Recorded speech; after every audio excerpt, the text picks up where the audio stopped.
നമസ്കാരം. പശ്ചിമേഷ്യയെ മുൾമുനയിൽ നിർത്തിക്കൊണ്ട് ഇറാൻ ഇസ്രയേൽ യുദ്ധം 12ാം ദിവസത്തിലേക്ക് കൂടി കടന്നിരിക്കുകയാണ്. ഇറാന്റെ ആകാശ പരിധിയിലും സമുദ്രമേഖലയിലും ആക്രമണം ഘടിപ്പിച്ചിരിക്കുകയാണ് അമേരിക്കയും ഇസ്രായേലും. ഇറാന്റെ തലസ്ഥാനമായ ടെഹ്റാൻ ഉൾപ്പെടെയുള്ള പ്രധാന നഗരങ്ങൾ ഇസ്രയേൽ വ്യോമസേന ശക്തമായ ആക്രമണം നടത്തി. നഗരത്തിന്റെ വിവിധ ഭാഗങ്ങളിൽ വൻ സ്ഫോടനങ്ങൾ ഉണ്ടായതായാണ് റിപ്പോർട്ട്. ഇറാന്റെ സൈനിക കേന്ദ്രങ്ങളെയും തന്ത്രപ്രധാന മേഖലകളെയും ലക്ഷ്യമിട്ടാണ് പുതിയ നീക്കം നടന്നത്. സഖ്യകക്ഷികളുടെ ആക്രമണത്തിന് മിസൈലുകളിലൂടെയാണ് ഇറാൻ ശക്തമായ മറുപടി നൽകുന്നതും. സെൻട്രൽ ഇസ്രയേലിലേക്ക് മിസൈൽ പായുന്ന ദൃശ്യങ്ങൾ പുറത്തു വന്നു.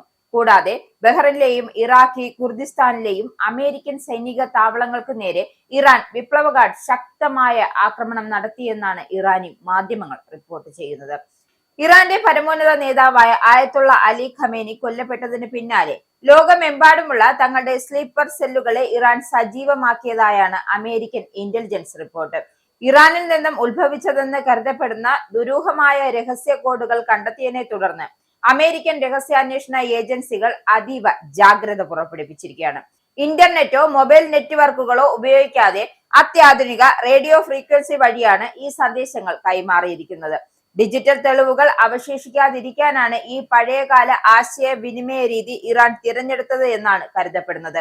വിവിധ രാജ്യങ്ങളിലൂടെ പുനഃസംപ്രേഷണം ചെയ്യപ്പെടുന്ന ഈ സന്ദേശങ്ങൾ കൃത്യമായ ഡീകോഡിംഗ് കീ കൈവശമുള്ള സ്ലീപ്പർ സെല്ലുകൾക്ക് ആക്രമണം നടത്താനുള്ള ട്രിഗർ സന്ദേശങ്ങളാണ് കൈമാറുന്നത്. തങ്ങളുടെ പടക്കപ്പൽ മുക്കിയതിൽ അമേരിക്കയ്ക്കെതിരെ കടുത്ത ഭാഷയിലാണ് ഇറാൻ പ്രതികരിച്ചത്. രക്ഷാപ്രവർത്തനം പോലും തടസ്സപ്പെടുത്തിയ അമേരിക്കയുടെ നടപടി നാസികളെക്കാൾ ക്രൂരമാണ് എന്നാണ് ഇറാൻ ആരോപിച്ചത്. യുദ്ധം കൂടുതൽ സങ്കീർണമാക്കിക്കൊണ്ട് യുക്രൈൻ പ്രസിഡന്റ് വ്ളാഡിമിർ സെലൻസ്കി നിർണായക പ്രഖ്യാപനം നടത്തി. ഗൾഫ് രാജ്യങ്ങളിൽ ഇറാന്റെ ഡ്രോൺ ആക്രമണങ്ങളെ നേരിടാൻ ഉക്രൈൻ സേന എത്തുമെന്നാണ് സെലൻസ്കിയുടെ വക അറിയിപ്പ്. എന്തായാലും ഫെബ്രുവരി 28-ന് അമേരിക്കയും ഇസ്രായേലും സംയുക്തമായി നടത്തിയ ആക്രമണത്തിലാണ് ആയത്തുള്ള അലി ഖമേനി കൊല്ലപ്പെട്ടത്. ഇതോടെയാണ് ഓപ്പറേഷൻ എപ്പിക് ഫ്യൂറി എന്ന് പേരിട്ടിരിക്കുന്ന യുദ്ധം 12ാം ദിവസത്തിലേക്കും കടന്നത്. ഖമേനിയുടെ വധത്തിന് പ്രതികാരം ചെയ്യാൻ സ്ലീപ്പർ സെല്ലുകൾ വഴി വിദേശ രാജ്യങ്ങളിൽ ആക്രമണത്തിന് ഇറാൻ പദ്ധതിയിടുന്നത്.